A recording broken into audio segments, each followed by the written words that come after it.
component of a solar system is the charge controller. The controller sits between the solar panel and the battery. Its job is to make sure the solar panel doesn't overcharge the battery.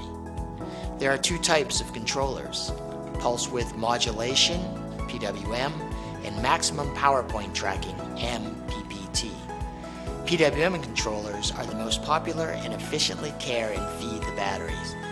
MPPT controllers increase solar harvest by up to 30%, but are used on higher powered panels.